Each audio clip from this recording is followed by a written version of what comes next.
Wonorejo ini. Mana ini? Ya, batu besar di bawahnya ada penyangganya gini nih. Ini kemungkinan kalau di tangga kanan kiri ini kemungkinan kubur ini.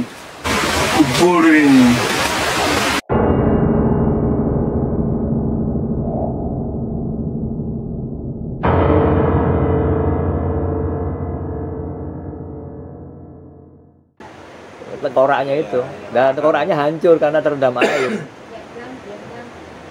Eman saya ya, tapi dapat gigi banyak, jadi saya langsung bisa ngomong, ini individunya lebih dari satu. Berarti satu bilik untuk banyak orang. Bisa sampai 10 orang kalau besar. Saya pernah masuk yang bisa nampung 5 orang. Masalahnya jenazah di bilik kubur itu tidak selalu ditidurkan.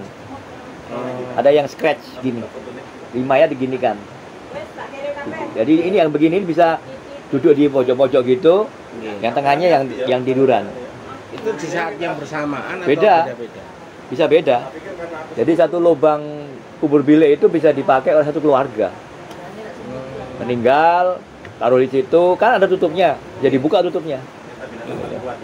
Dan yang menarik lagi, mereka punya sistem agar ruangan itu tidak berbau busuk. Jadi cairan jenazah itu kan dia mencairkan. Nah, cairan itu bau busuk sekali, itu dialirkan di belakangnya. Dibuatkan lubang kecil. Nah. Ya tadinya nggak paham, kenapa kok ada lubang di dekat tempat mayat ini itu. Saya lagi mikir-mikir. Sejak masuk kok nggak ada bau busuk, nggak ada, cuma bau apek aja gitu. Oh, ternyata sama dengan sarkofag itu. Sarkofag batu juga begitu, pasti ada lubang kecilnya. Rupanya untuk menghindari bau busuk itu dibuang lewat situ. Jadi cairan tubuh mayat itu kebuang lewat sana. Sampai segitu loh mereka mikirnya.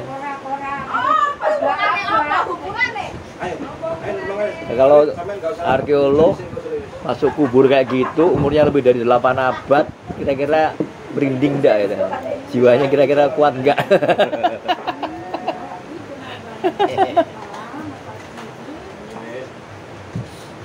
Orang sekarang itu lewat makam aja kadang-kadang itu makam purba lagi.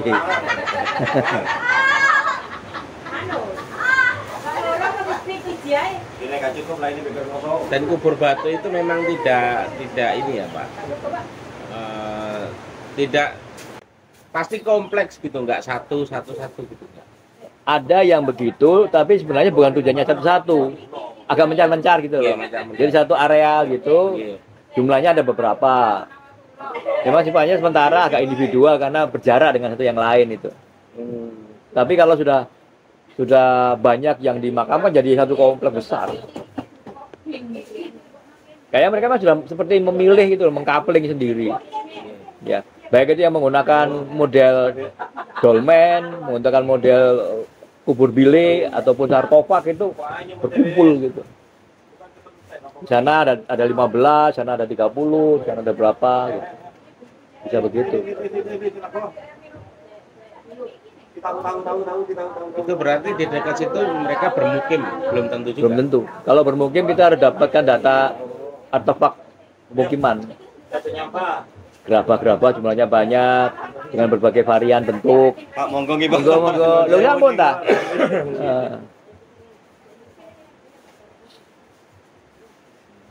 Jadi kalau gerabahnya ditemukan jumlah banyak, lalu ketemu variannya untuk wadah apa saja, wadah air terutama, bentuk kendi, lalu bentuk cawan, bentuk wadah macam-macam lah, baru kita bisa ngomong ini pemukiman. Yang menarik itu kan informasi di atas ada keramik itu loh. Di tempat tadi. Ya. Kalau benar itu keramik. Nah, ini berarti konteksnya pasti akan menarik sekali. Apakah ada pemakaian dalam jangka waktu yang sangat panjang atau itu malah mungkin situs muda.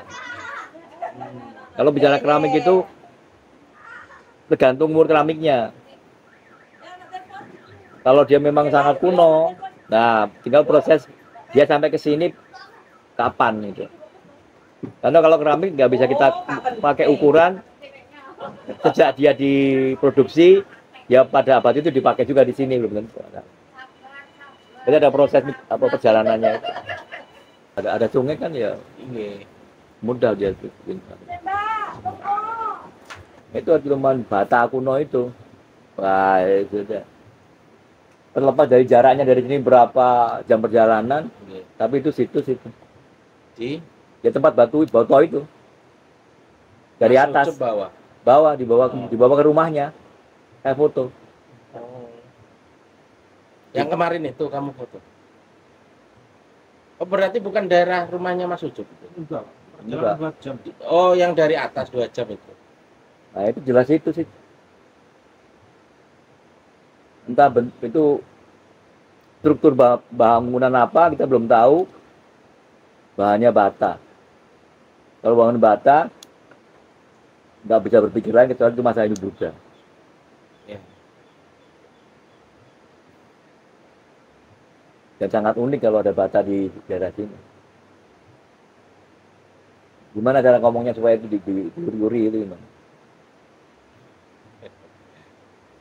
Tadi yang satu tergeletak di Di halaman tadi itu buat tak pindahkan ke kumpulannya. awalnya di depan semua di depan Nah, digeletakkan. dan ada takiannya, ada profilnya di situ. Iya. Berarti memang sengaja dibuat di situ, Sengaja dibuat di sana. di atas sana, Di atas. di tempatnya itu. Entah untuk apa nggak tahu. Seringkali juga bisa kombinasi dengan umpak. Jadi bata itu menjadi struktur baturnya. Oh, di atasnya ada umpaknya, ada bangunannya lah. Di bawahnya ada umpak. Enggak, maksudnya umpak itu di atasnya si Di batur. atasnya batur. Ini pasti ada sesuatu yang menarik terkait dengan situs itu. Kenapa dia pilih pakai bata? Apakah dia sudah kesulitan mencari serpian andesit? Jadi dia larinya ke bata. Yang dianggap lebih mudah untuk dibuat. Ya, iya artinya mereka bisa menyediakan itu berdasarkan bahan yang ada di lingkungan mereka. Terus bata juga termasuk kategori benda yang tahan gempa dia.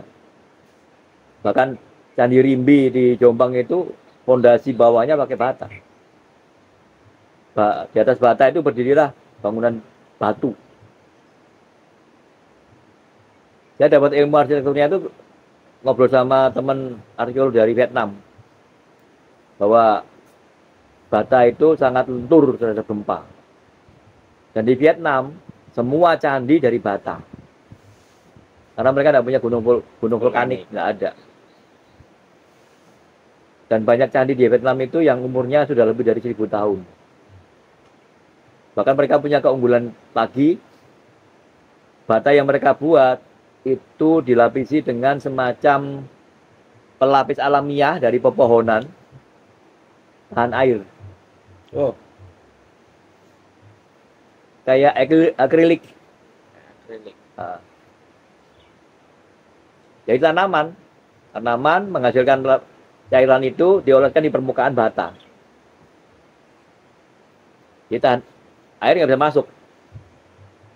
Barangkali mulai menyebabkan bata-bata di Vietnam itu bisa bertahan sampai 1000 tahun lebih. Nggak lapuk.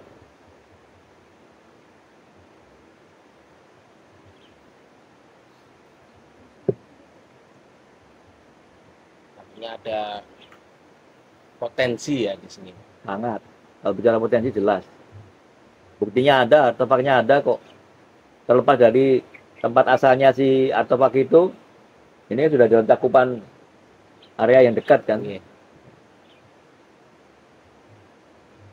Artinya konteks keruangannya secara makro, ya ini lebih ya, oke lah, anggap aja makro walaupun masih dalam meso sebenarnya. Ini kan kawasan Gunung Yang, Gunung Suci. Artinya di manapun berada, potensi menemukan tinggalan itu ada. Jangankan di sini, di bawah, orang di puncaknya aja. Iya. Sebenarnya kalau teman-teman yang bisa mengikuti atau menuju titik itu bawa HP hidupkan GPS-nya aja. Nanti bisa dipetakan di apa peta aplikatif kan di pakai aplikasi ArcView atau apa namanya gambar peta itu kan bisa aja. Yang penting ada tadi koordinatnya.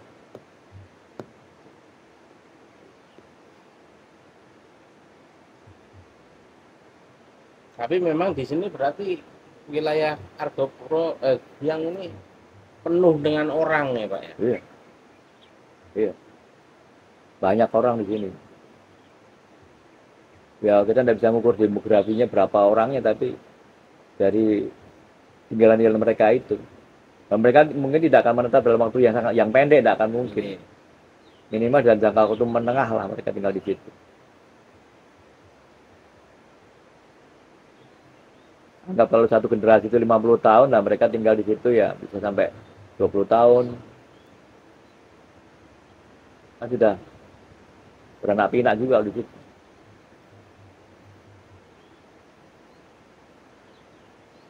Artinya tidak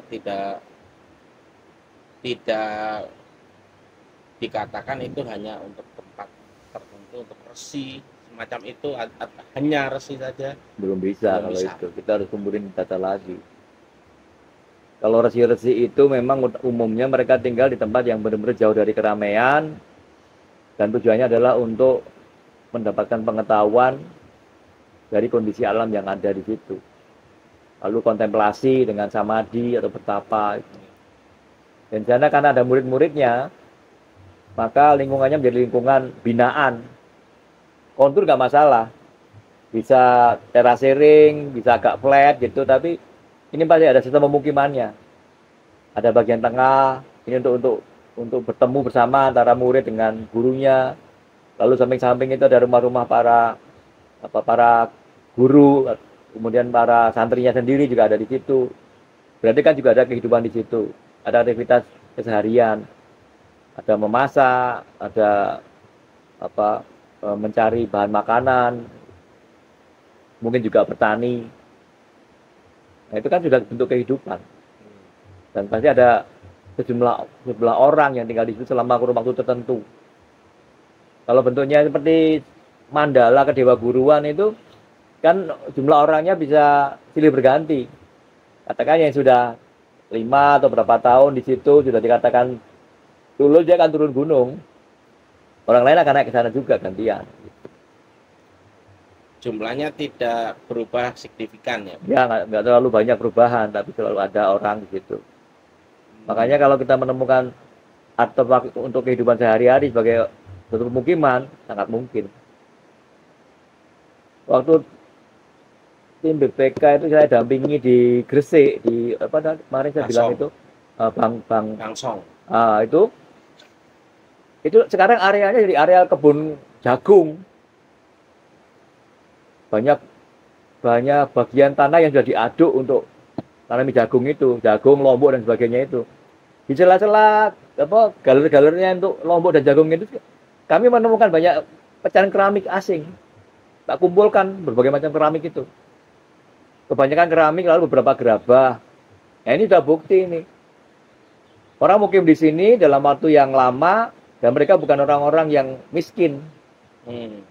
Karena untuk punya wadah berupa keramik Cina itu nggak mungkin orang miskin. Kalau orang miskin ya gerabah lokal aja, kreweng-kreweng itu. Tapi ini ada keramik Cinanya dengan berbagai varian bentuk dan warna.